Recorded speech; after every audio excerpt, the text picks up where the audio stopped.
Superannuation, or a 401k for our American friends, is often referred to as the nest egg by Australian economists and politicians, with the compulsory saving and investment scheme garnishing 9.5% of an employee's wage and transferring it to various finance companies who managed the funds, totalling $2.7 trillion Australia-wide, by investing in hopefully productive infrastructure, the share market, decidedly unproductive property, or in my case, failed toll roads. Now, one of the federal government's earliest COVID-19 stimulus measures was to give Australians access to up to $10,000 of their funds nominally locked away until retirement. Judging by the numbers, it's been an incredibly popular scheme too, with more than 3 million Aussies taking advantage at an average withdrawal of almost $9,000. More than 500,000 workers drained their accounts entirely, most likely younger workers who haven't yet built up that nest egg and who are seeing their futures destroyed en masse on behalf of those who no longer work and pay tax. Now that's just a fact. Daniel Andrews himself estimates that the much vaunted stage 4 lockdown on a lockdown restrictions, in which Melburnians are subject to an LA-style riot curfew, will see another 250,000 jobs, again mostly lower paid and workforce entry level, thrown into the pit of despair in which one of the greatest cities in the world now resides. On top of that, the median age of death from a COVID-19 diagnosis is 82 years old in Australia, with the vast majority of Victoria's second wave deaths occurring in nursing homes.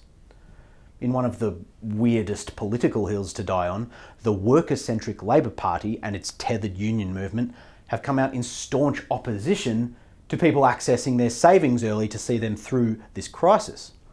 Now, don't take this the wrong way, Albo, but why? Why would the self-appointed party of compassion, whose state counterparts have led us to a peacetime so fragile they themselves describe it as war, want to make life any harder for people at the bottom of the pile right now?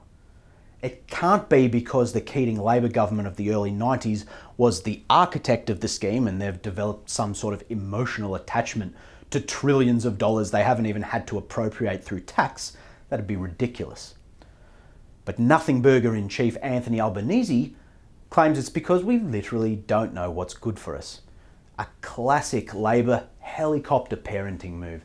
But I reckon it's got more to do with the union movement having control over the vast majority of these privately invested funds. Union leaders make up 50% of the boards of quote-unquote industry super funds, and coupled with a campaign to ban all political donations always bubbling along in the background, this would see one side of politics in this country gain a significant and unreconcilable advantage when it comes to campaign finance in our supposedly constitutional, occasionally parliamentary democracy. They're pretty sensitive about this being pointed out too.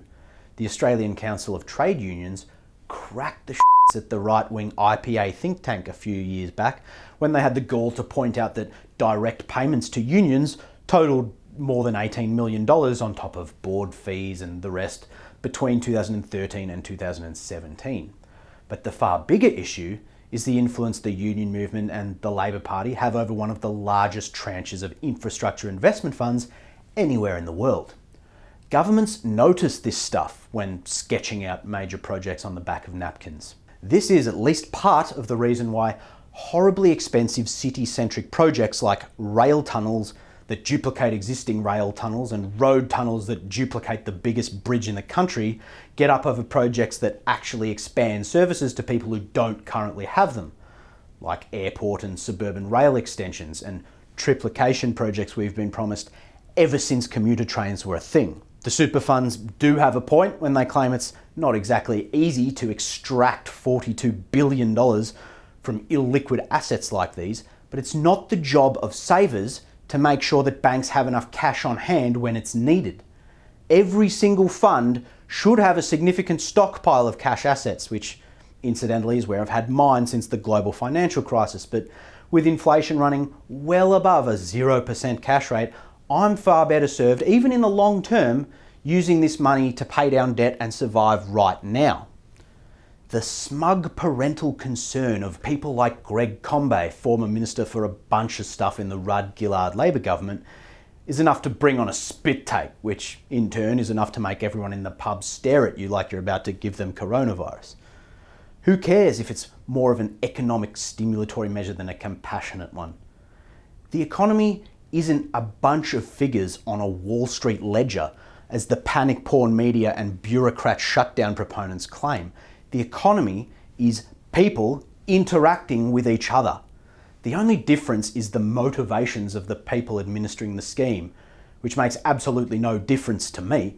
And frankly, anyone who claims to know the motivations of any political actor are either guessing at best or making shit up for political advantage at worst. Superannuation is nothing more than a government strong arm to make you save for a rainy day so Centrelink doesn't have to. Well, guess what? It's raining harder than it ever has.